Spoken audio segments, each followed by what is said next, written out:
And the greatest thing about New Orleans is you learn a lot in the university, but you really learn on the street. Yes. You learn playing gigs, and there's so many music opportunities in the city. I mean, this is truly the music capital of the world. Yeah, I changed tons when I moved here. Like playing, it was amazing. Yeah. Like what I picked up. And the so music fast. here is different than anywhere else. Yeah. You can go to New York, you can go to LA, and you hear music. You come to New Orleans and you hear New Orleans music. Right. So there's a certain inspiration here. There's a certain beat. There's a certain feeling. There's a certain, kind of like just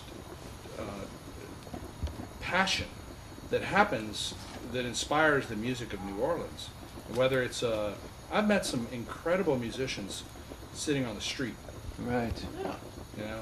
or playing in a club for no money, for tips. I was going to say, all of us. I'll be doing that soon. You're sitting with And you all learn. That's one of the things that's great about New Orleans is every time I have the opportunity to hit a bandstand, I'm usually playing with somebody that I've never met before. Yeah. Right. And that person is amazing. Right. And I'll go to them and I'll say, "Where'd you come from?" Yeah. And they'll say, "Oh, I just flew in from Seattle, or I'm from Montreal, or I'm from Paris, or I'm from Japan. I just came over to play for the season." Yeah. It's just such a musical city, and it's just, we've all been blessed by the opportunity to grow here and be inspired by what people have to say here through their instrument, through their music. There was one time, I was, I've done a lot of cover gigs, just like everybody else. But no, so it was it was like at the Hilton or something. It was for the Sugar Bowl, like the few nights before the Sugar Bowl. So like all the coaches and everybody else was there, and so like they had a couple of other, and we were going to be like the dance band that played after all the thing was over, and so like people are eating, and Dr. John comes on.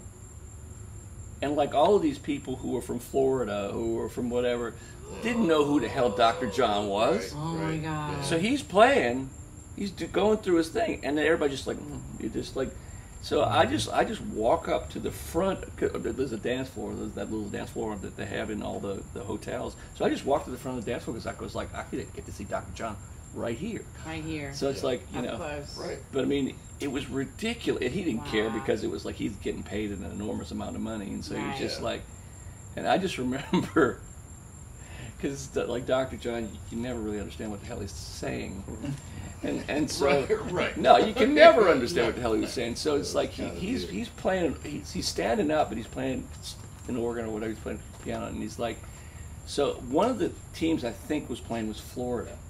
So it's like he was gonna play a song called "Fishing," and it wasn't fishing for fish; it was fishing for girls or something. I don't even know what it was, some sort of that kind of thing. Right. And so, like, this is what this is how he introduced the song. He was like, "Y'all fishing in Florida? We got two. 1, 2, 3, 4." That's what he did. Wait, what did he say? He said something like, y'all do a lot of fishing in Florida. We fish here too. It should have been like a crawl. He's trying to like get a comment. Y'all got fishing in Florida. We got two. 1, 2, 3, 4. I started that record in 98. 98. Yeah. No, I started that record.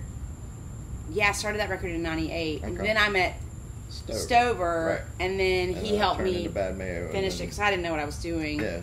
I just took my band in the studio, and then he helped me finish that. Right. But it took me, that record didn't come out to 2001. Right. Yeah. Because I kept sitting on it. It became like this Jekyll and Hyde. Right. I recorded part of it at Dave Sharp's studio in Fontainebleau. Does anybody? Wow. Yeah. Oh fuck. Okay, I actually heard Yeah, stories I about mean, that I place. recorded I've never been it there at Word of before. Mouth and Dave Sharp's. Okay. And that was the first time the guy, the engineer, I forget is it Tim? Vegas? At Word of Mouth? Is there a guy named Oh no, like not a, Stambo. No, he's a total like New Orleans. He's like, yeah, you press this button and it's mastering. You just press the button. You don't have to pay $1,000 to master. You just press the master button. Oh, the master button. Jesus. There's a master button. They've been getting ripped off all of God, these yeah, years. exactly. And I was like, wow, there's just a master button. No, there's not.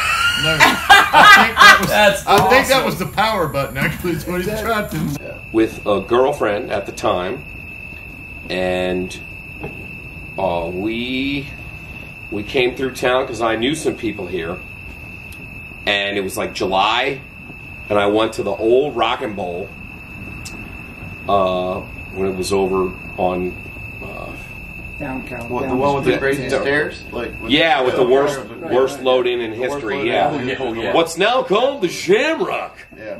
Boy, I love the Shamrock. Yeah. So I went on a horrible date to the Shamrock. But that's I went there to the old blues jam, and Mike Sklar, R.I.P., was running said jam. So I signed up. I'm about to get up there, so you got to tune up. So when I plug into the tuner, the lighting was shitty in there. So I tuned to E flat by accident. oh boy. So It's only a half step away. right, no big deal. Right. You musicians out there know. Minor adjustment. So I get out there and I get up there and Sklar, you know, he's got the cigarette. He's like, "What do you want to play?" And I was like, well, it's whatever you guys want. So already I didn't realize this, but I could tell I annoyed him right off the bat. Like that's not what he wanted to hear. No. Now he's got to stay on stage. Right. And he's just like, blues and G, take 12 up top. So it's like, 1, 2, 3, 4. And I come in, like wrong. And he just kicks me off the stage. Just literally, I play New Orleans debut. Here he goes. Off stage, not even to the 4 chord. You're gone. So I get thrown off. So You didn't make it through the first 4 bars of the 12-bar blues. 4 bars out. So now you're a doctor. 12 up top. Right. Off stage. So as I'm walking off with my stuff, Right. I haven't changed much in this way. I just thought that was the funniest thing. I just couldn't wait to tell everybody I knew what happened. Like, I knew it was going to be a great story. Because I was like, this is awesome. You know, in New Orleans, we've got original food. Yeah. We have original music. Yeah.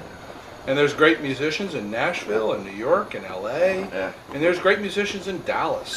You know, you got North Texas State University. It produces incredible musicians. But none of them have the spirit, the passion, the life, the culture, just the feeling that you get out of a New Orleans drummer like Johnny Vidakovich, Yes. you know, playing a second line.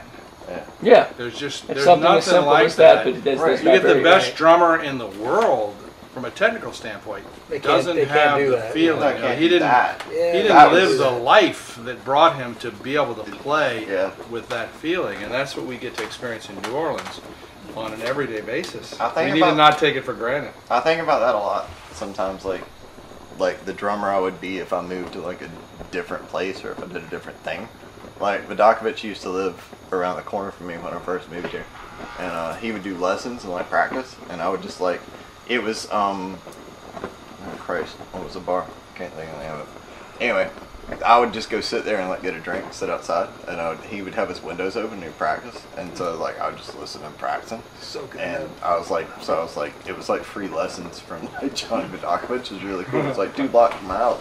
It was great, and you know, yeah, everything changed. I mean, that drummers, I think, especially in New Orleans, like all the musicians are like, there's a whole different thing, but like drumming and the rhythm and stuff doesn't happen anywhere else. Like, and The way it does here. no, it doesn't. Like, it changes absolutely everything. At what point, when you started playing and stuff like that, thought, okay, I could do this for a living, or have you been that from the beginning? You had because you do that. That's just your only job right now. Yes. At what point did it get okay? Yeah, this can actually work. I think at the point was probably the Storm was the springboard. That was it. When the Storm hit, I've only done music since then. That's awesome. Because I felt like, okay, now is my time, and I was I didn't have anything. Kind of wake Yeah. up moment. I lost it. I should do this A now. lot of people or, did. Yeah. I just Right. I felt compelled to be an ambassador for New Orleans, Right. That's if you want to know the truth. No, I was like, all the cover songs that I would never play before. I'm like, I'm going to give you Ico. I'm going to give you New Orleans because, Yeah. you want it. And That just was true. yeah, No, go ahead. just being an entertainer, like being from New Orleans is a big plus everywhere else. Oh yeah. Being a musician makes you humble, right? Yeah. You know the first gig I ever played? I was 14, and it was like a 5K run in Marianna, Florida, like in my little tiny town. Wow. Nice. No, that's not good. Because you don't think about this. It was like, and they still do this here. Like, they get Honey Island Swamp and play like marathons, right? Yep. So here's the thing about runs. There they go. Like, they're talking You can a play bunch. the same song the They're whole time. talking a bunch, and like we got halfway through like our first song, and like shot a gun, and everybody ran away. And you're like, by the time we finished the song, there was like the guy with a gun and like some dude like serving like Gatorade, and that was like it. There's 3 reasons I play music. You want to hear them? Yes, sure. Number 1 is you get paid to do it. I mean, my lord. Right. You get to stand on a stage and play Do for something people. fun, They get paid. clap for you, they dig you, and you actually get paid to do it. Right. I mean, that's a beautiful thing. Right. Most people hate their jobs. Yeah. I love playing music. It's Right. fabulous. Number 2 is when you're a musician, you get to have the social aspect of it. Hanging around with the guys. Right. Chatting on the breaks. Yeah. You know, setting up, chatting, talking about life experiences. Having a drink. Right. You know, eating some really good New Orleans food. Right. Right. That you get when you play New Orleans The gigs. camaraderie gets overlooked, like I think sometimes. It's like, Yeah, I mean, yeah, that's the thing. It's that's a like, huge value It because absolutely is. the regular corporate gig, Yeah. which I have, Right. doesn't have that. No. Doesn't have the spirit that we have. No. I And the mean, third reason I'm not going to say here because the camera's on. Okay, I got it. But you know, it's just a blessing. It's a blessing to play. why we Not all- only oh yeah, well That's why we all started to be started. music. That's the only we should have a drink to that one. Yes, I'll drink to that. 13 Yes. or whatever. Yeah, absolutely. I'm still waiting. You know what I mean? No. I mean, Ladies and gentlemen, Rick Rooney is available for Yeah.